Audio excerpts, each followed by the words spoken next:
Bonjour, je m'appelle Catherine Blackburn. Je vous fais une petite vidéo pour me présenter. Je suis designer d'intérieur depuis 1999 à mon compte et aussi artiste peintre depuis mes 14 ans. J'ai découvert mon style dans un cours d'art plastique. Je suis tombée sur une boîte de pastels secs et puis je me suis laissée aller tout simplement sur un carton. Puis ça a été vraiment une découverte pour moi de voir sur le carton blanc qu'est-ce que je ressentais en dessin. Donc ça a été une piqûre. J'ai toujours fait du pastel depuis. Donc, j'ai gagné ma vie pendant un bon bout de temps avec le design, qui est un beau métier que j'aime beaucoup. Et puis, depuis quelques années, je fais beaucoup plus d'art à cause un peu de la vie. Et puis aussi parce que c'est sûr que c'est quelque chose qui me passionne beaucoup. Puis pour quand on peut gagner notre vie avec notre passion, c'est merveilleux. Donc, je suis nouvelle paillette de cette année, Paillette Inc. Et puis, quand c'est venu me chercher beaucoup, là, en fait, j'avais déjà eu vent de paillettes par une amie, Nathalie Touzin, qui est cuisiniste, que je connais depuis longtemps. On m'en avait parlé l'année passée et je savais que Paillette allait être le bon moment cette année pour m'inscrire parce que j'ai un rêve depuis en fait peut-être un 5-6 ans, j'ai développé un projet qui est sur le point d'être prêt. Et puis je veux lui donner des ailes, je veux lui rendre toute la valeur qu'il peut avoir, puis lui permettre de s'envoler. J'avais besoin d'un réseau, comme vous pouvez voir, je travaille dans mon sous-sol, j'en peux plus. J'ai hâte de sortir d'ici. Ça, c'est un projet pour dans 5 ans, donc j'aimerais avoir ma galerie d'art, ma boutique.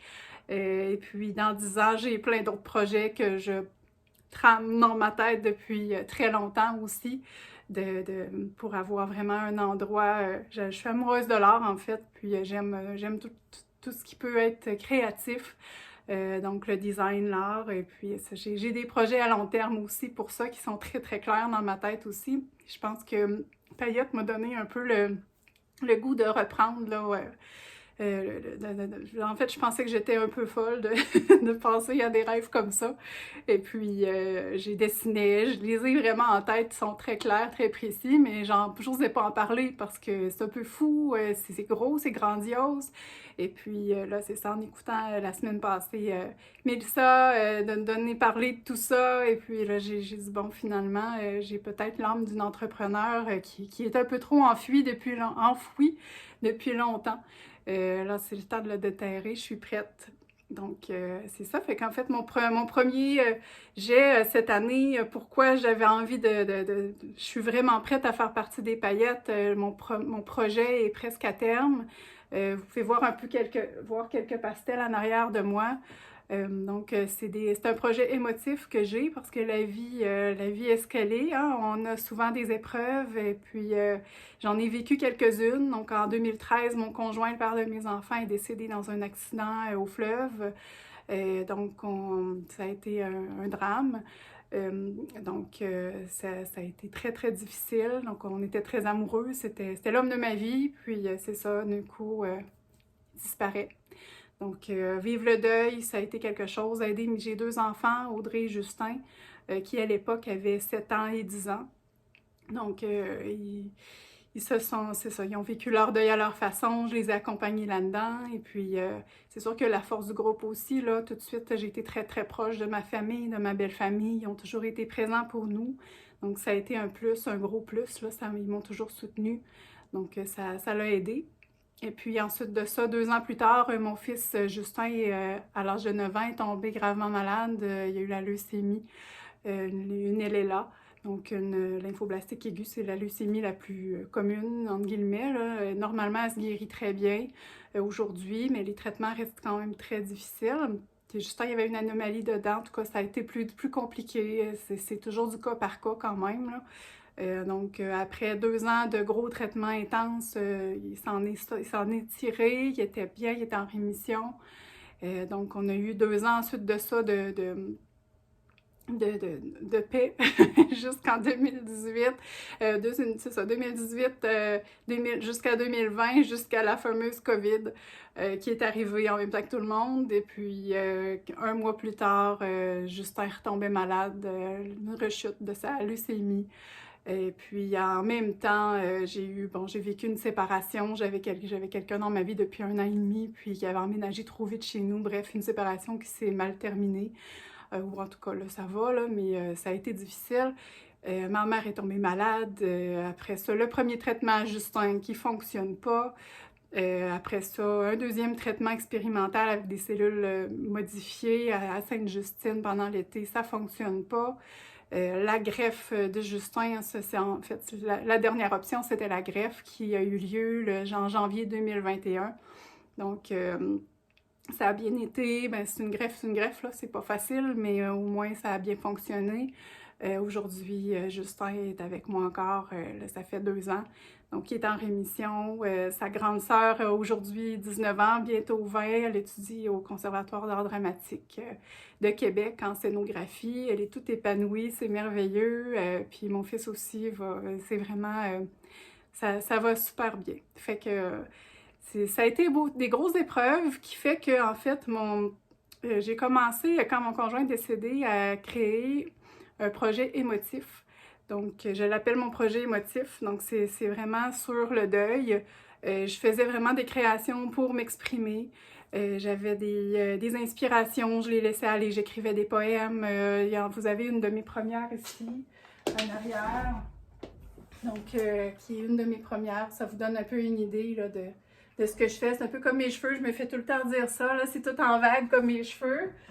Puis, en fait, c'est vraiment des inspirations qui me viennent avec les émotions. Puis là, j'écrivais, puis ça a été le début de mon projet émotif, mais j'avais aucune idée à quel point ça deviendrait immense. Là, là, présentement, je vous dirais que j'ai une 40aine d'œuvres de créer, beaucoup de poèmes. La plupart ont des poèmes ou des textes qui expriment bien qu'est-ce que je ressentais quand je les créais. Et puis à travers ça, c'était très intense. C'est vraiment des étapes du deuil. Je voyais que ça... À un moment donné, j'ai compris que ça pouvait aller plus loin. J'ai toujours été quelqu'un aussi qui aime aider. J'ai un grand cœur. J'ai envie d'aider mon prochain. Et puis j'avais l'impression que ce projet-là était plus grand que moi-même. J'avais l'impression qu'il pouvait vraiment aider un peu plus de gens qui vivent de deuil ou la maladie. Et puis, c'est ça, en fait, quand Justin est tombé malade, j'en ai fait d'autres, pas sur la maladie. Fait que j'ai vraiment plusieurs œuvres sur ces difficultés-là, qui, en bout de ligne, sont très près de la résilience. Je suis quelqu'un de résilient qui aime ça, trouver des solutions pour m'en sortir. Et puis, mes œuvres et mes textes allaient un peu chercher ça. Donc, en fait... avec tout ça, j'ai décidé d'écrire l'histoire qui allait autour de ces œuvres-là. Donc, mon livre émotif est né. Donc, c'est ça que je vous disais tantôt, mon fameux projet qui est presque prêt. Donc, ça, c'est mon texte. En fait, j'ai quand même... J'ai un mélange de mes œuvres avec les poèmes, avec l'histoire qui est entremêlée. Donc, c'est mon livre émotif qui est presque prêt. À chaque fois que je fais des expositions, j'en parle. Je touche beaucoup, beaucoup les gens, puis c'est instantané. Les gens s'ouvrent. Les gens s'ouvrent quand je parle de mon projet. Ils deviennent sensibles. Ils me disent hey, « moi, j'ai perdu ma mère. Moi, ça a été ça. Moi, c'est mon fils qui est décédé. » C'est comme... On aurait dit que je vais chercher les gens dans leur douleur profonde. Puis, on aurait dit que ça leur fait du bien parce qu'à quelque part, c'est ce qui est important quand on vit des épreuves. C'est vraiment d'en parler.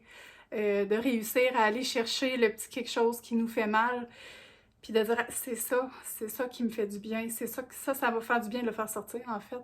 Fait que, puis mes œuvres, je trouve que c'est à ça qu'ils servent. Donc c'est pour ça que ce projet-là, je crois qu'il est beaucoup plus grand encore que ce que je m'imaginais au départ. Puis quand je pense aux paillettes, je pense vraiment qu'ils viennent...